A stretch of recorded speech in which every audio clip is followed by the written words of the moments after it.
Bisik doa waktu pagi dan doa hari siang, bisik doa malam sunyi agar hatimu senang. Salam sejahtera untuk kita semua. Shalom. Waktu yang indah ini mari kita siapkan hati dan pikiran kita. Kita akan merenungkan kasih Tuhan di dalam kebenaran firman-Nya. Sebelumnya mari kita berdoa. Bapa di sorga, kebutuhan kami yang terbesar saat ini ialah hadirnya kuasa Roh Kudus-Mu.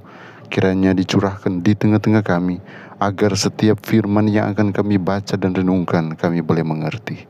Di dalam nama Yesus, nama yang indah, hamba berdoa dan mengucap syukur. Amin. Judul renungan kita hari ini ialah diperintahkan untuk istirahat. Ayat inti Markus 6 ayat yang ke-31. Lalu ia berkata kepada mereka, marilah ke tempat yang sunyi, supaya kita sendirian dan beristirahat seketika. Sebab memang begitu banyaknya orang yang datang dan yang pergi, sehingga makan pun mereka tidak sempat. Duduk di tepi meja pemeriksaan, saya menatap tak percaya pada formulir medis yang dokter letakkan di tangan saya. Tidak boleh bekerja selama 2 bulan. Itu tidak mungkin. Apa yang harus saya lakukan pada diri saya sendiri? Menutup mata, saya mendengarkan sementara dokter mengatakan, jika saya tidak mengubah pola hidup saya akan segera mati. Anda terlalu berkomitmen. Anda gila kerja.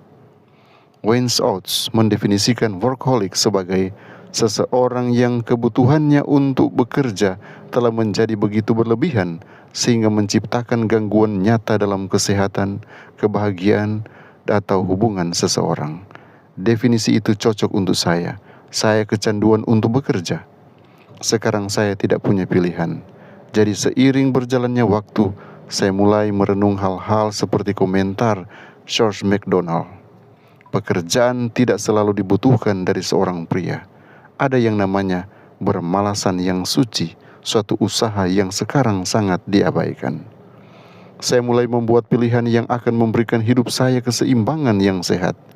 Di dalam prosesnya, saya menemukan bagaimana semua ini menjadi selaras di hari Sabat.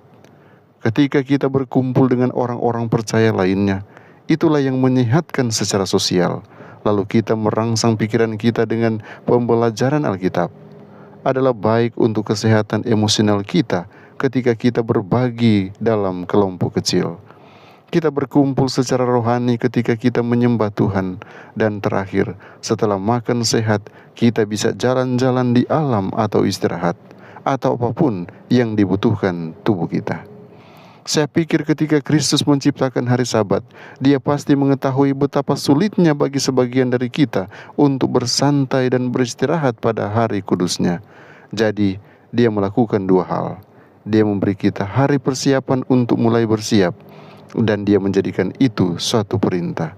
Itu adalah salah satu dari 10 perintah.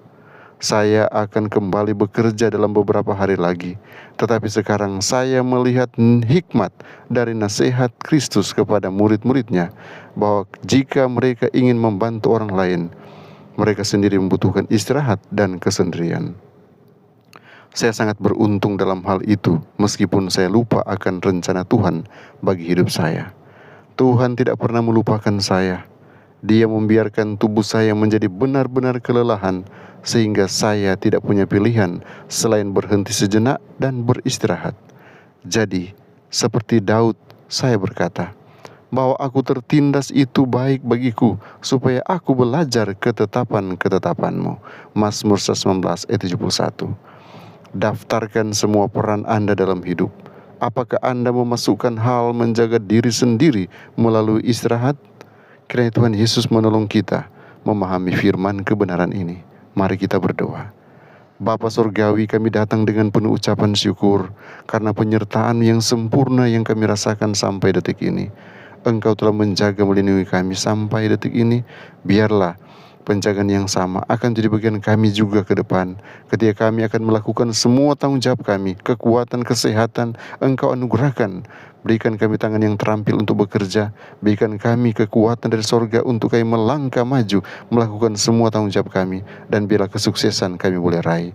Di hadapan kami sadar bahwa ada tantangan yang akan datang.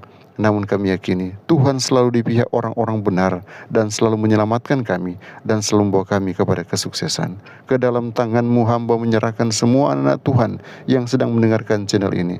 Kiranya kasih karunia Tuhan, damai sejahtera sorga akan melimpah-limpah atas mereka dari sekarang, besok sampai hari Maranatha. Ini doa hamba-Mu di dalam nama Yesus. Amin.